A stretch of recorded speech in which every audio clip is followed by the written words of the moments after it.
a ver es la parte de oído. Nosotros vamos a observar que el oído, en especial estas tres estructuras que forman el oído interno, el oído medio y el oído interno, tienen el origen en las tres capas germinativas.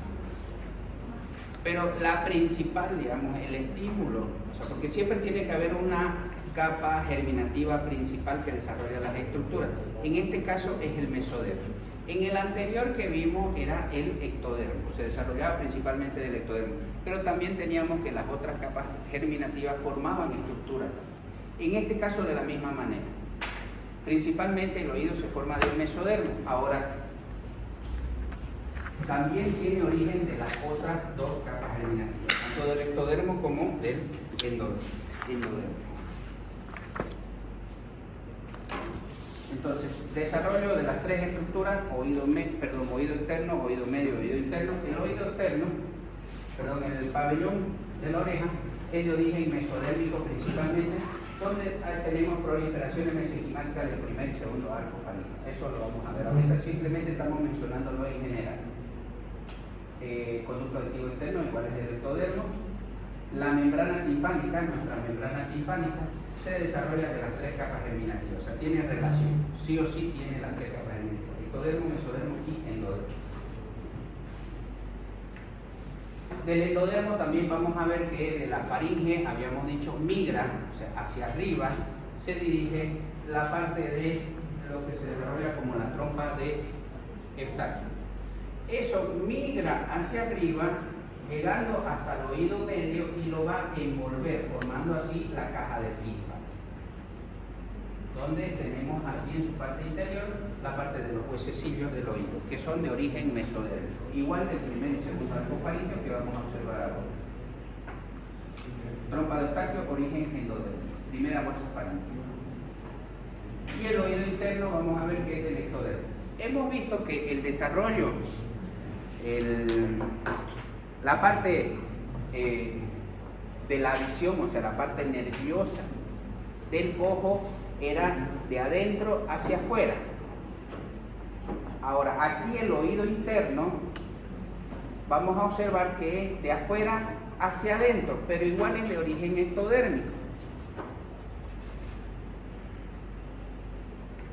Y como habíamos mencionado, dentro de los huesecillos, el martillo y el yunque vienen del primer arco faríngeo y el estribo del segundo arco faríngeo, en el desarrollo de esas estructuras.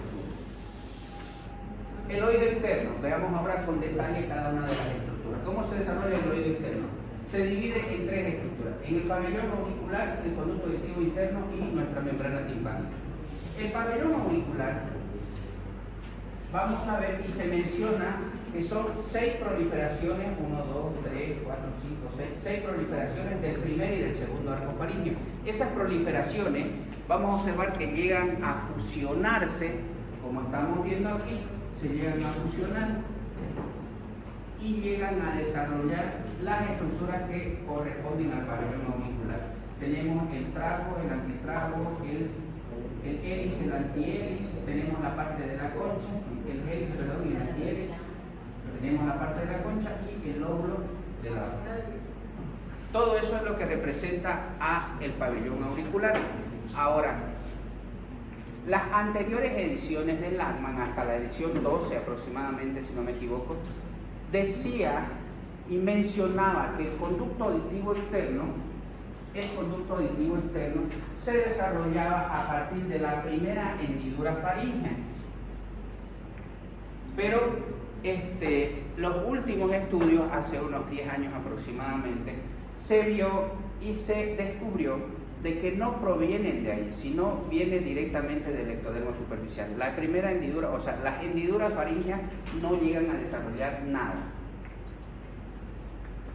Entonces, lo que nosotros estamos viendo, no me vayan a decir, aquí lo estoy corrigiendo yo, porque en el examen, en el anterior grupo, hay una donde dice ¿cómo era la cuestión de la pregunta? Era referente a la velocidad terciaria. Habíamos dicho que la velocidad terciaria está formada por vasos sanguíneos principalmente, o sea, tiene citotrofoblastos, sin citotrofoblastos y tiene el mesodermo extraembrionario, pero principalmente cuando se desarrolla esa tercera vellosidad es cuando se están desarrollando los vasos sanguíneos. En mi diapositiva dice que desde el segundo vellosidad está o se está formada por vasos sanguíneos. Está mal, yo le dije en ese entonces cuando estábamos explicando, o sea, cuando estaba la diapositiva, yo les aclaré, no, la segunda vellosidad no está formada por vasos sanguíneos, es solamente citotrofoblastos, sin citotrofoblastos y mesodermo extraembrionario, nada más que esas tres estructuras. Pero no, y alegaban, no, pero, o sea, el otro grupo no me refiero a ustedes, pero ustedes dicen su diapositiva, pero yo lo aclaré, igual que aquí estoy aclarando. La primera hendidura faríngea no forma nada. El conducto auditivo externo se desarrolla a partir de las células del ectodermo superficial que se imaginan dentro del desarrollo de lo que va a ser el pabellón auricular. Ahora, si nos entramos, o sea, si estamos, este es nuestro conducto auditivo externo que tenemos aquí, acá está nuestro pabellón auricular. Si nos vamos introduciendo hacia el oído, más hacia adentro, entonces estamos observando de que aquí el Lachman también, por si acaso, para que ustedes se puedan orientar, el autor, ¿qué fue lo que hizo? Dentro de esas tres capas germinativas las puso por colores. Estas células que están de color celeste es lo que representa al ectodermo. Estas células de color rojo es lo que representa al mesodermo. Y estas células de color amarillo es lo que representa al endodermo. Para que ustedes puedan, al mirar la imagen, poder reconocer las tres estructuras, o en este caso las tres capas germinativas. Entonces, estamos observando de que el ectodermo viene aquí, la parte del mesodermo y el endodermo. Entonces, nuestra membrana timpánica está formada justamente por las tres capas germinativas. Si en algún momento una de estas capas germinativas no logra desarrollarse por completo a ese nivel, entonces nuestra membrana del tímpano no se desarrolla. Tienen que tomar mucho en cuenta eso también. Bien, ahora veamos, ya hemos visto nuestro oído externo, veamos nuestro oído medio. El oído medio habíamos visto de que está formado por la cavidad timpánica y esta cavidad timpánica, como habíamos mencionado, deriva del endodermo. ¿De dónde? De la primera hendidura, de la primera bolsa faríngea. Esa bolsa faríngea se dirige, habíamos dicho, hay una evaginación, o sea, sale de ahí y se dirige hacia arriba para llegar a cubrir lo que representa a la caja o cavidad del tímpano que habíamos visto anteriormente en esta otra línea. Aquí tenemos que va a cubrir la caja del tímpano. Los huesecillos del oído, como se menciona, derivan del mesodermo, porque igual, recordando nuevamente, el mesodermo se divide en tres: mesodermo paraxial, mesodermo intermedio, mesodermo lateral. El mesodermo paraxial se va a desarrollar en tres grupos de células: el esclerotoma, el dermatoma y el miotoma. El esclerotoma es lo que forma principalmente todos los huesos, excepto lo que van a representar a la cintura escapular y la cintura pelviana. Esos huesos se desarrollan igual del mesodermo, pero es del mesodermo lateral. El mesodermo paraxial es principalmente formador de todos los demás huesos. O sea, si ustedes han dividido el esqueleto en esqueleto axial y esqueleto apendicular, ¿no es cierto?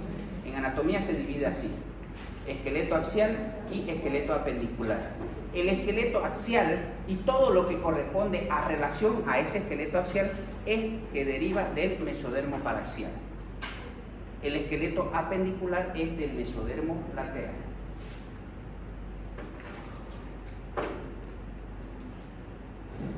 Entonces, el origen mesodérmico, martillo y yunque, que provienen del primer y segundo arco faríngeo. Martillo y yunque, primer arco faríngeo. El estribo del segundo arco faríngeo. Por eso es que tiene mucha relación con la membrana timpánica, como ya se ha visto. Entonces, tenemos aquí, en relación, aquí tenemos el martillo, el yunque y el estreno. En relación esos tres huesecillos, a nivel de la caja del tímpano, no nos olvidemos membrana timpánica, que igual se observa de esos huesecillos con respecto a su comunicación, y el estribo, como estamos viendo, se comunica con la parte del oído interno. El oído interno, como estábamos mencionando, el oído interno está representado por dos estructuras. Tenemos los conductos semicirculares y el caracol. Dentro del caracol está el órgano de Corti, que es la parte de las células ganglionares, o sea, son células epiteliales especializadas que sirven justamente como receptoras para los sonidos. Entonces, ¿cómo se forman los conductos semicirculares?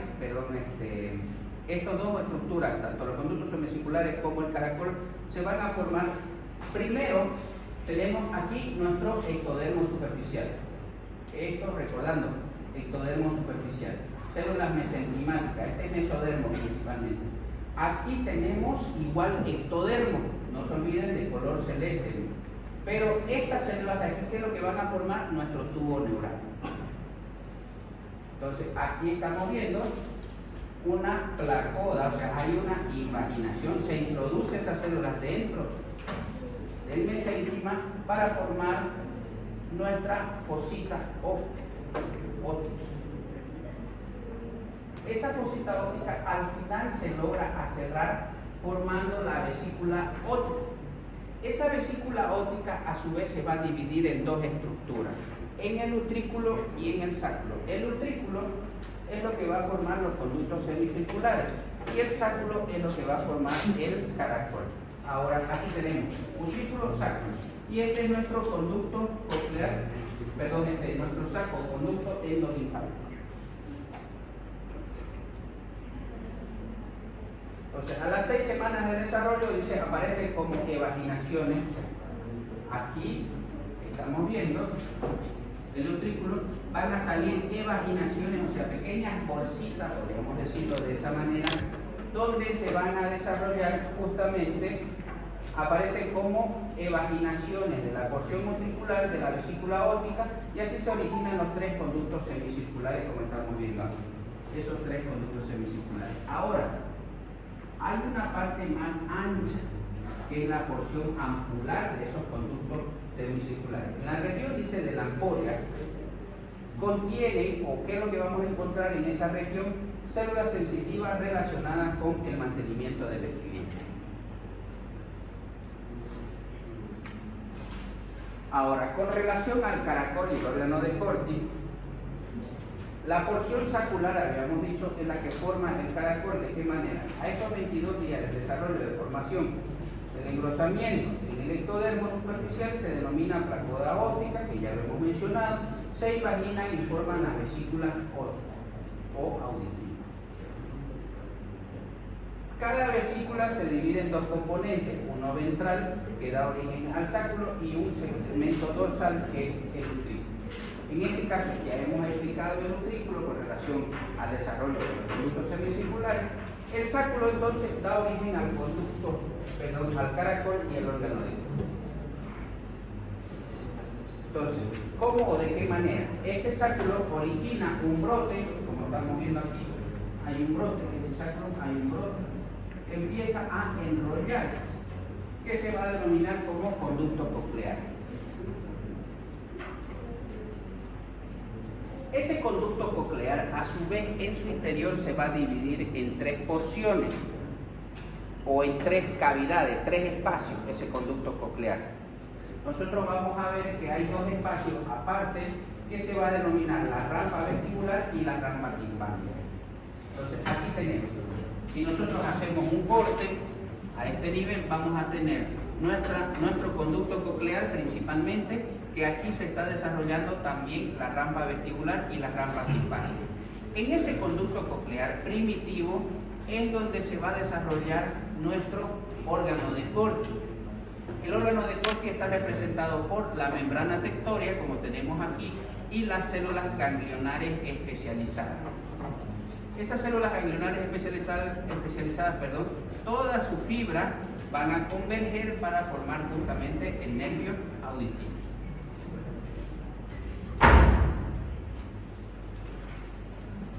Las células ciliadas sensitivas, como estábamos mencionando, y la membrana tectoria constituyen el órgano del corazón. Estas son nuestras células ciliadas, sensitivas y nuestra membrana tectoria.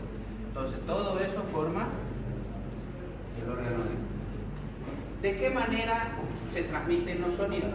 Explicamos en el ojo la imagen, cómo se reflejaba a través de la retina y cómo se hacía consciente toda esa imagen. Ahora, nosotros vamos a ver de que el sonido o todo estímulo sonoro se transmite a través de vibraciones generando a partir de la membrana del tímpano. O sea, la membrana del tímpano vibra y esas vibraciones migran a través de los huesecillos del oído, o sea, conducidas, dice, por los huesecillos, que luego dichas vibraciones son detectadas por la membrana tectoria. Entonces la membrana tectoria recibe esos estímulos que estos luego estimularán a las células ciliadas.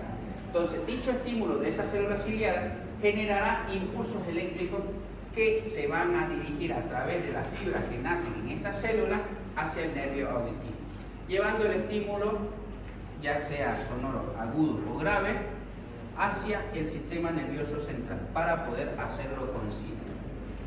De esa manera todo el sonido se transmite. Ahora veamos las malformaciones. Dentro de las malformaciones de la parte del oído podemos tener agenesia o ausencia del pabellón auricular. No hay un pequeño apéndice. En algunos casos este apéndice cierra inclusive la puerta de entrada del conducto auditivo externo. En algunos casos, en otros no. Es simplemente el pabellón auricular que no se ha desarrollado, pero sigue habiendo la comunicación con el conducto. Ahora, en el desarrollo tenemos la microtía o fosita preauricular, que la tenemos aquí, que es un pequeño espacio,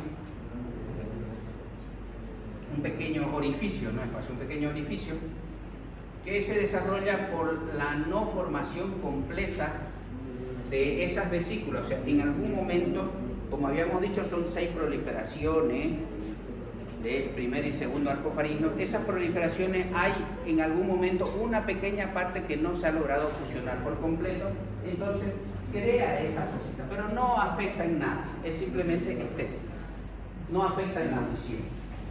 Ahora, ¿dónde o cómo podemos tener afectación en la audición? Que lo cual puede causar sordera congénita, que se denomina, hemos dicho, que congénito significa de que está afectado en el momento del nacimiento, o sea, él nace con esa afectación. Ahora, ¿qué lo puede causar esa sordera congénita? Agenesia o persistencia del tapón meatal.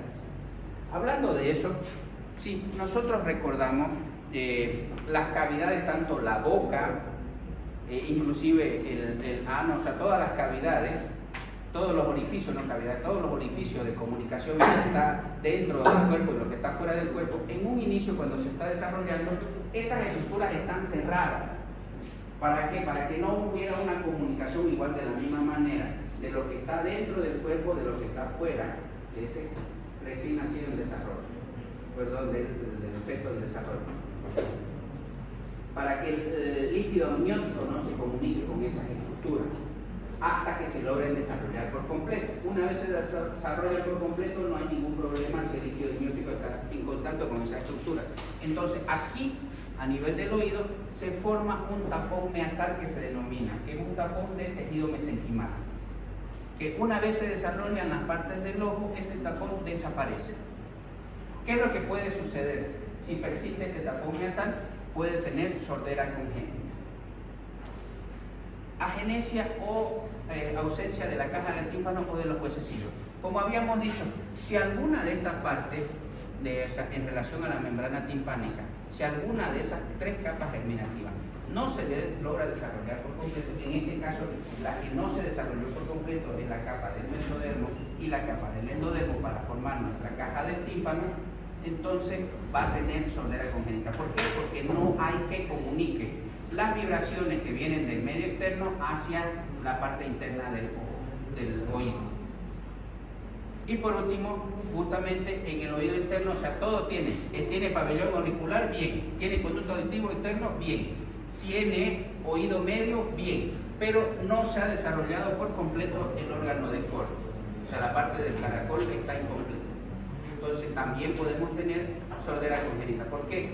Porque no hay que comunicar esos sonidos con el sistema nervioso. ¿Cuáles son las causas? O sea, ¿qué puede causar esas alteraciones que vimos anteriormente? Puede haber factores genéticos, puede haber factores medioambientales. Dentro de esos factores medioambientales podemos ver las enfermedades: rubéola, poliomielitis, eritroblastosis fetal, diabetes, hipotiroidismo y toxoplasmosis, que puede causar sordera congénita. ¿Alguna duda, alguna pregunta?